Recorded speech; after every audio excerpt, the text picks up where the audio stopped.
New Orleans, a city of mystery, a city that 1 million people proudly call home, at least the ones above ground, because New Orleans is also home to many beings that can't find their way back. Watch as our group of paranormal investigators attempt to discover these lost souls. Join us as we explore New Orleans, the most haunted city in America. I'm Mary Ramsey, been at a Courtyard B&B. Our house was built in the 1870s. We bought it in the 1990s and eventually started a bed and breakfast.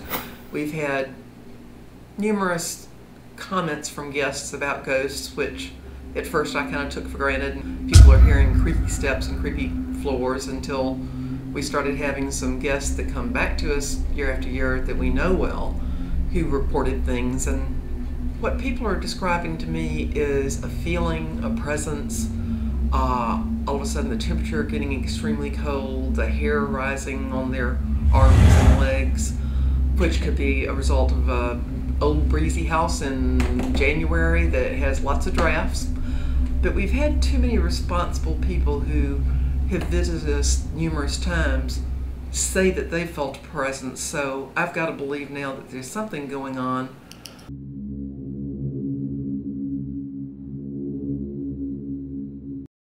This room, we've had a number of guests comment that they felt a presence.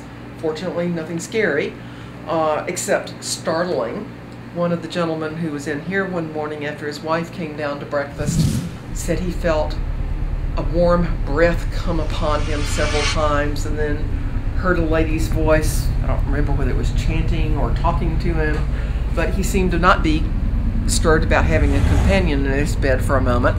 But then when he completely woke up and realized it wasn't his wife, he ran down to the breakfast room and find out what was going on. Magnificent. Mm-hmm. All right. Okay, that's a lot to look forward to. Yeah, you never know. We've had reports from guests that cell phones went off when they were off already, then they came on and rang. Somebody laying in the bed and felt someone patting the back of their neck and talking to them. This is one of the double parlors that, when the house was a bordello, the pocket doors... Whoa. What was that now? A bordello. The house was a bordello. For high-class society and Splendid. politicos. Bordello as in nice house for the prostitution? Fancy class house of prostitution for the political elite and society. Maybe that'll explain the hands behind the head and all. Maybe they're still looking for business. Well, hello, husband. My name's Andrew Ward. Hi, Andrew. Nice to see you. Good to meet you. I'm finding out about the possible visitation I might receive this evening from a lady of the night. Yes. One can only hope. Yes. Anything else I should know? I noticed one thing interesting. The staircase. In most of these old homes, you'll come in the front door, and the staircase is meeting you and it takes you right up. But this one, it goes the other way around. Why is that? It's because the Chinese workmen believed in feng shui, and they didn't want all the luck to run out the front door. Now, we don't want the luck to go out the front door, which means that it's probably just as difficult for all the negative energy to leave as well. Possibly so. That would follow. In a cosmic cul-de-sac. Ladies of the brothels of times gone past are still here, waiting. Not to mention all the people who were embalmed here. This is the room where all the embalming was done, when it was a funeral home, which is the original purpose that the house was built for. I got some stuff. What is that?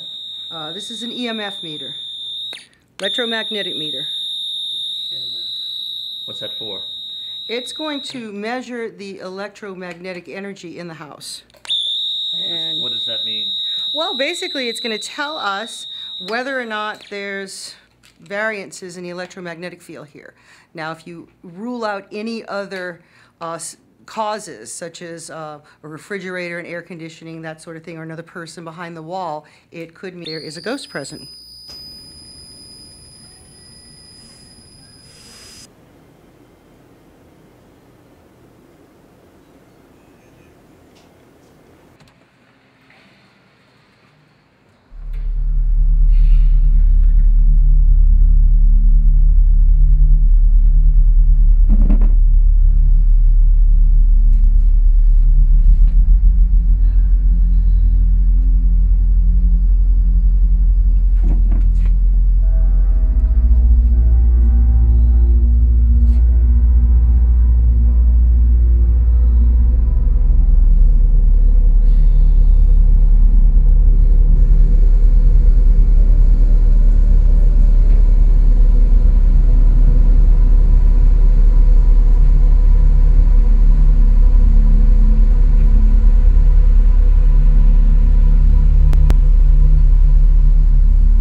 does it? What happened? It's giving me an indication that there's moisture damage and I need to turn it off and turn it back on and eject the tape and all this other good stuff. I've done that. Remove the battery, power source, and put it back on, and there's nothing. How long has it been doing that? About 2 hours. Since you walked in here? Yes. What do you think has to do with it? I mean, your camera was working before you got here, right? Yes, it was. And then you stepped in this alleged haunted B&B, and now it's not working. I guess they are refusing. My camera's working. Your camera's working. All the other cameras seem to be working. Yours is the only one that isn't working. Are you a believer or a skeptic? I'm a cameraman. Oh, well. I don't know. I can't answer that.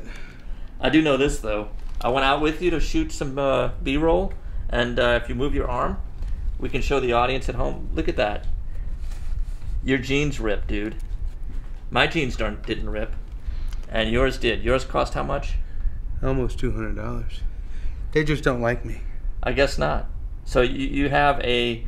You know, gentlemen back in the old days used to carry their wallets in their front pockets, so maybe one of these brothel chicks tried to get at your wallet. That could be it. I think this might be a different set of mechanisms than what these ladies are used to working. Whatever. Just fix the damn camera.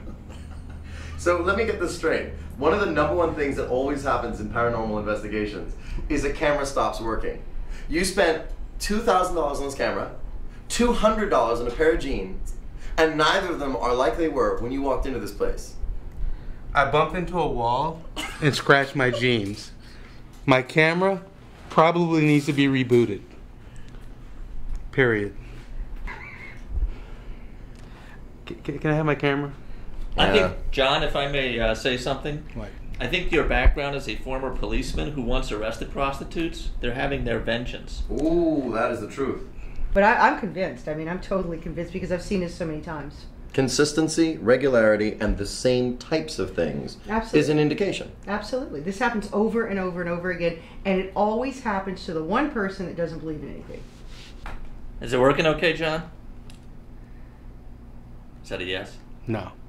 It's not working. It's not working. My question for Kalila is, about how many of these investigations have you done over the years? I haven't counted them, but hundreds. Hundreds of them. And what would you say the #1 most common occurrence in all these investigations? Equipment failure. Okay. That's all it is. It needs to be dried. Is that it? Gotta be it.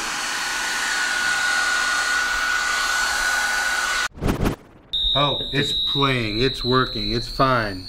It's fine. Yay! Say thank you. Thank the spirits. The spirits didn't do it. The blow dryer did. Thank the spirits. No.